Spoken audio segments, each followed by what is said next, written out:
Peggy 18.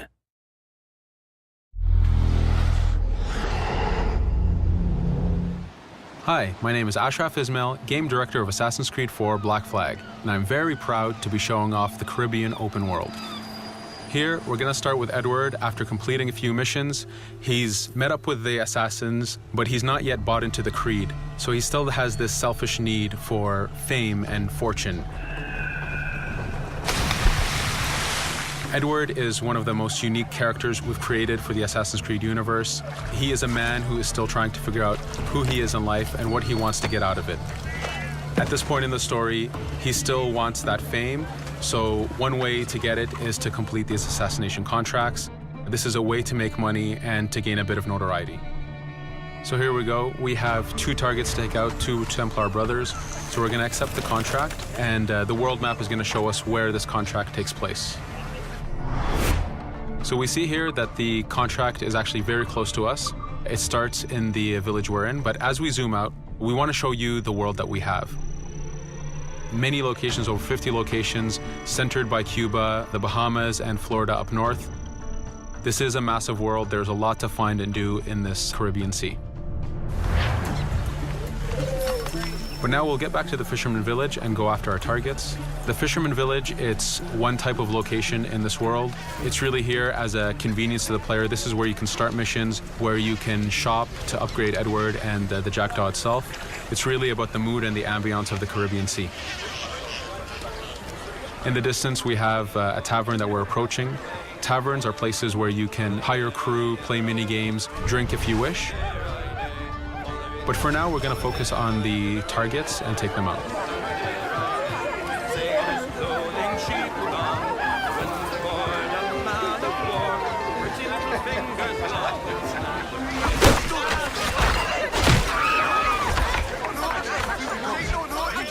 Now that we've taken out one brother, the other one's going to bolt.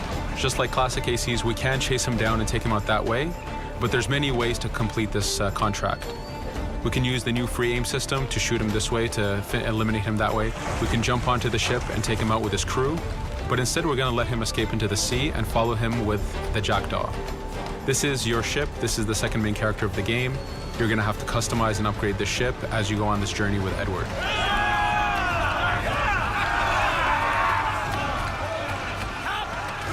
We've seamlessly gone from a ground chase right into a naval chase. We could destroy the ship and complete the contract that way, but instead, using the spyglass, we can see that he's carrying a lot of rum. Rum is important in the economy system. It's one way of making a lot of money if you sell it properly. So instead of destroying the ship, we're going to plunder that ship. Fire!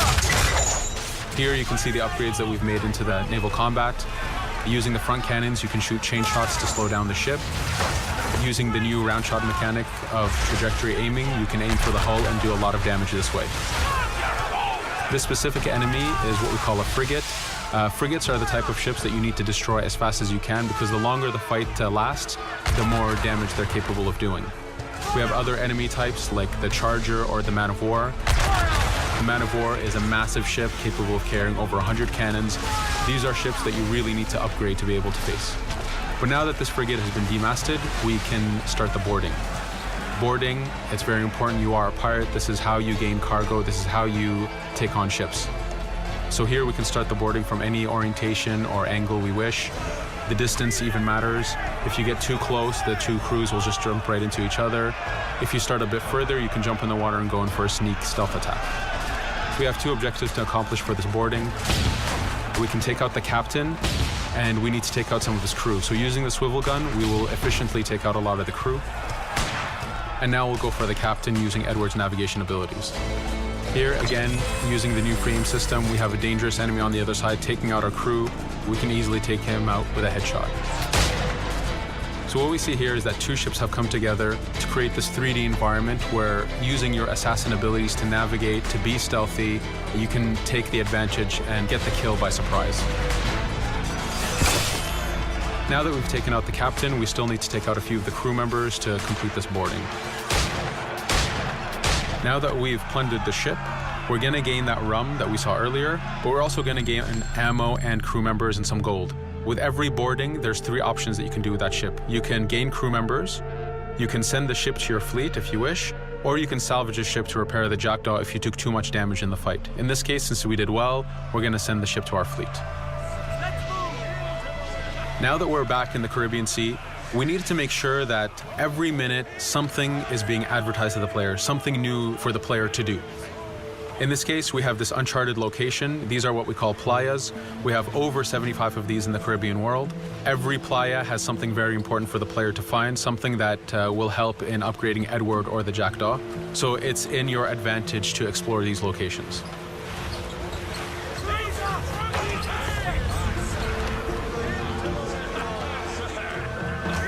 Again, for us, seamlessness is very important. We needed to be able to explore this Caribbean world without having too much interruption in the action. So being able to just let go of the wheel anywhere we want, jump into the water, and swim over to that location. This is very important for the mood and the immersiveness of this Caribbean open world. Here, as we get on the playa, in the distance we can see that there's a faction battle, but closer to us we can see that there's this poor drunken sailor who's passed away. But being a pirate, of course, we're going to loot his body and see what he has for us.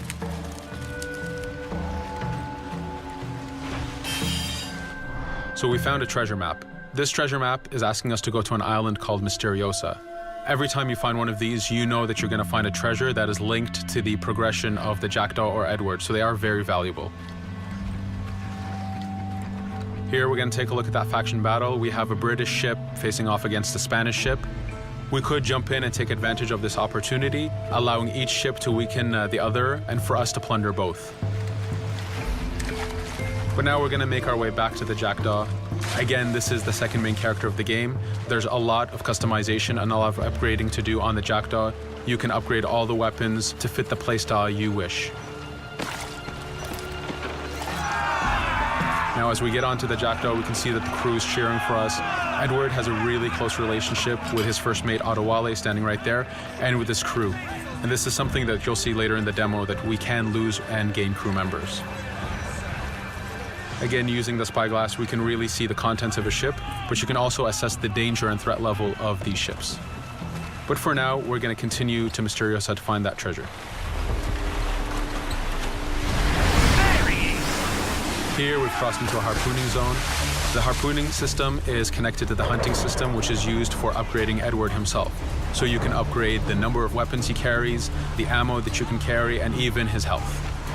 But for now, we've moved past that zone and we've got into a storm. Storms are very dangerous. If you're not careful, if you don't know how to navigate a storm, you will take damage to your ship and you will lose crew members. In the distance, we can see a water spout. This is a tornado in the ocean. These are very dangerous. They can suck you in, and when they do, they tear the ship apart and take out your crew. Here we can see its effect on a ship. This poor ship got sucked in and got destroyed. Storms are very dangerous, but we wanted the player to take advantage of this. When you've mastered a storm, when you know how these systems work, you can pull enemies into a storm and let the storm do damage for you. So there is a strategic element to using a storm in the world.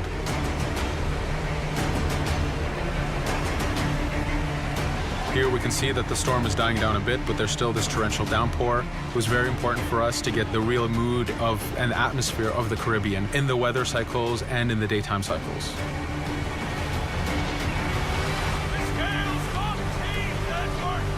But here, since we've survived the storm, did pretty well, let's order our crew to sing. Sea shanties are a part of this game. It's a collectible that you can find in the world. So the more you find, the bigger playlist you have for your crew. But for now, we've made it to Misteriosa. So again, we're going to seamlessly get off our ship and explore this location. Misteriosa is a Mayan ruin. Mayan ruins are heavy with stealth and navigation capacities. There's a lot of treasures and hidden discoveries to be found in these locations.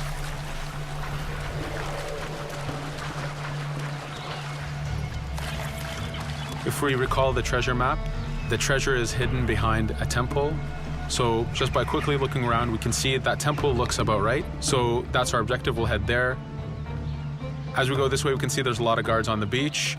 We could go in and fight them if we wish to, but to show off that this is a mini open world, we're going to try to find a different route to get to our objective. Here, we've seen a guard. We don't want to alert him, and we don't want to alert the guards on the beach, so we're going to use our stealth ability to take him out silently.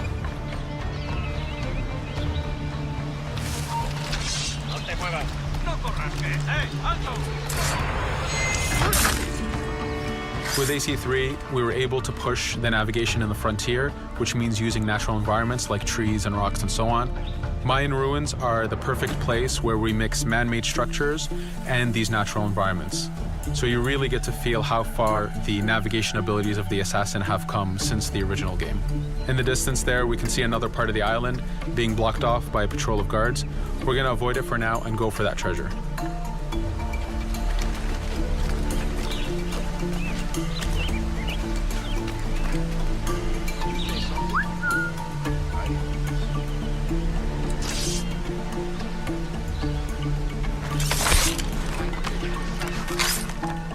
It's important for us to be able to give the players new tools, specifically for stealth. In this case, we have the blowpipe. Using the berserk darts, you make your enemies go crazy. Effectively, this means that they'll attack anything and everything in sight, including their own friends, animals, or Edward if he was in the way. So you do have to be careful with how you use it.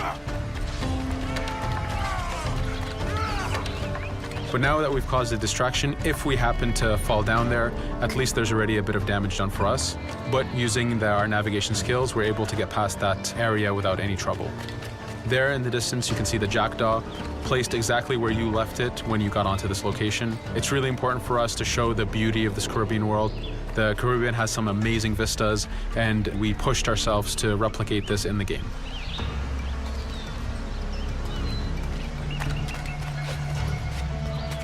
As we continue forward, we can see in the distance there's a couple prisoners that are taken hostage.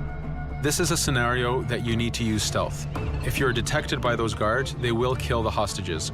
So in this case, it's to your advantage to use the environment to figure out how you can take out those guards without being detected. In this case, it's 2 guards, so it's not too hard. There are other scenarios where you have more guards and you have to figure out how you can take all of them out at the same time. Now that we've freed these prisoners, they are more than happy to join our crew. This is just one way of gaining crew members. As mentioned earlier, there's the taverns. There's actually many different setups of gaining crew.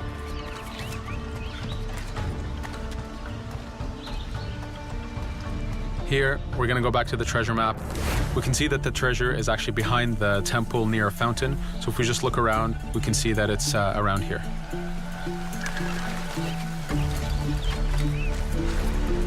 Now that we've found the treasure, what we've actually found is a blueprint. Blueprints are incredibly valuable for the upgrading of the jackdaw. This is how you can upgrade the biggest and most devastating upgrades of the ship.